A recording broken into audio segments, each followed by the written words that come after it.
Assalamualaikum warahmatullahi wabarakatuh. Perkenalkan, nama saya Atia Soliha, nomor NIM 221111014, Program Studi Kebidanan, Fakultas Kesehatan Universitas Muhammadiyah Gresik.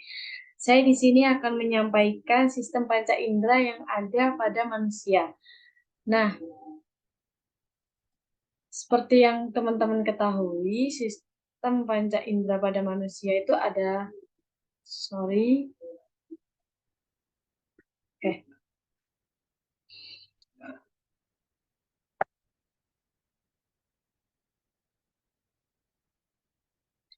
Assalamualaikum warahmatullahi wabarakatuh. Perkenalkan, nama saya Atia Soliha dari Program Studi Kebidanan Fakultas Kesehatan Universitas Muhammadiyah Gresik. Saya di sini akan menyampaikan sistem panca indera pada manusia. Nah, yang teman-teman ketahui, sistem panca indera pada manusia ini terbagi menjadi 5. Ada penglihatan, pendengaran, penciuman, perasa, dan peraba. Nah, yang pertama yaitu penglihatan yang biasa kalian kenal dengan sebutan mata. Mata ini dibagi menjadi 2 bagian, mata bagian luar dan mata yang bagian dalam. Mata bagian luar, seperti yang ada di gambar, terdiri dari alis mata, kelenjar air mata, kelopak mata, dan juga bulu mata. Alis mata memiliki fungsi untuk melindungi mata dari keringat. Kelopak dan bulu mata memiliki fungsi untuk melindungi mata dari benda-benda asing. Dan yang terakhir, kelenjar air mata atau biasa disebut aparatus lacrimalis berfungsi untuk menghasilkan air mata. Yang kedua yaitu mata bagian dalam. Mata bagian dalam terdiri dari sklera, kornea, koroid, iris, lensa mata, retina, syaraf mata. Nah, mereka juga memiliki fungsi, antara lain sklera sebagai mempertahankan mata agar tetap lembab, kornea memiliki fungsi untuk memfokuskan cahaya yang masuk ke dalam mata. Yang ketiga, koroid memiliki fungsi menyuplai makanan ke lapisan retina mata. Yang keempat, iris atau selaput pelangi memiliki fungsi mengatur banyak sedikitnya cahaya yang masuk ke dalam bola mata. Yang kelima, lensa mata memiliki fungsi memfokuskan dan meneruskan cahaya yang masuk ke mata agar jatuh tepat di retina. Retina memiliki fungsi sebagai tempat terbentuknya bayangan pada benda, dan syaraf mata memiliki fungsi meneruskan rangsangan cahaya ke susunan syaraf pusat yang ada pada otak. Yang kedua adalah indera pendengaran atau biasa kalian kenal dengan sebutan telinga. Indera pendengaran telinga memiliki fungsi mendengarkan suara dan menjaga keseimbangan tubuh. Bagian-bagian telinga antara lain ada telinga bagian luar, telinga bagian tengah, dan telinga bagian dalam. Telinga bagian luar terdiri dari daun telinga, lubang telinga, dan saluran telinga. Mereka memiliki fungsi daun telinga sebagai menangkap gelombang suara yang masuk ke dalam telinga. Lubang telinga memiliki fungsi sebagai jalan masuknya suara ke telinga. Dan saluran telinga memiliki fungsi menghubungkan antara telinga bagian luar dan telinga bagian tengah. Yang kedua, telinga bagian tengah terdiri dari selaput pendengaran, saluran eustasius, dan tulang-tulang pendengaran.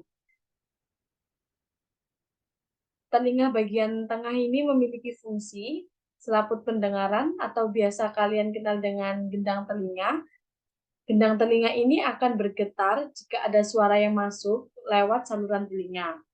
Saluran eustasius adalah saluran yang menghubungkan telinga dan mulut, memiliki fungsi mengatur keseimbangan tubuh. Tulang-tulang pendengaran terdiri dari tulang martil, tulang landasan, dan tulang sanggurdi. Telinga bagian dalam terdiri dari tingkap jorong, tingkap bundar, saluran setengah lingkaran, dan rumah siput.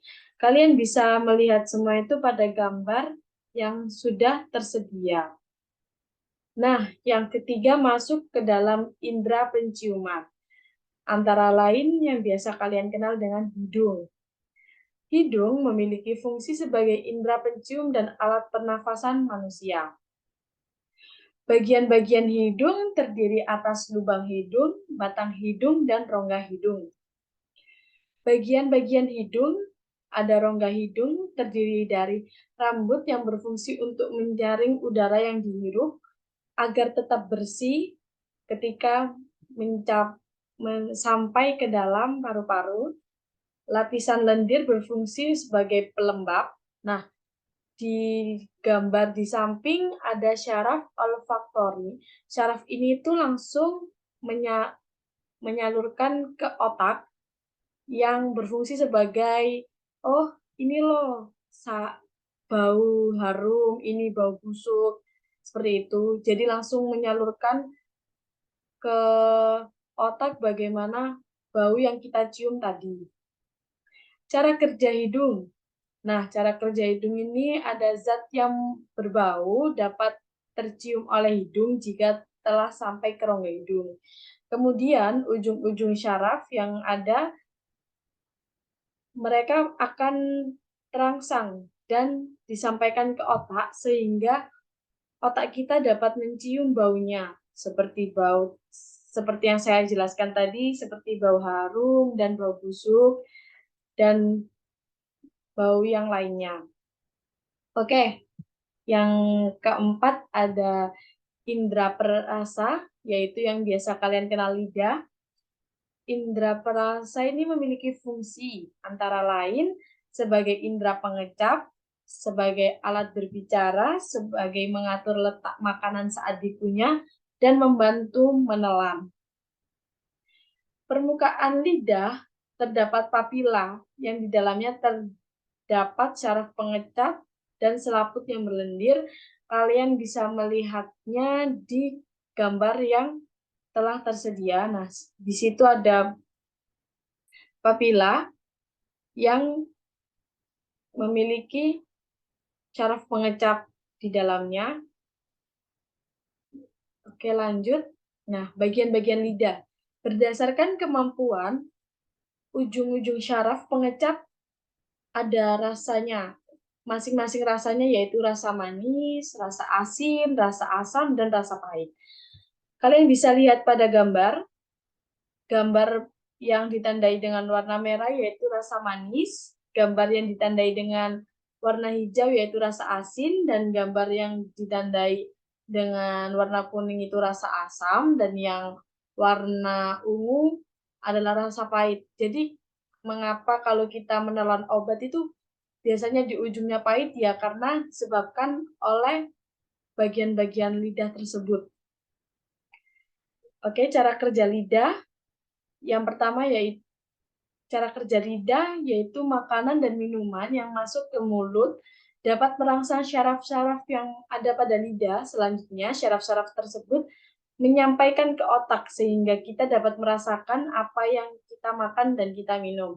Nah, prosesnya kalian bisa lihat pada gambar yang sudah tersedia, itu bagaimana proses mulai dari lidah hingga ke otak, dan kita bisa merasakan rasa makanan enak, makanan gurih, dan masih banyak lagi.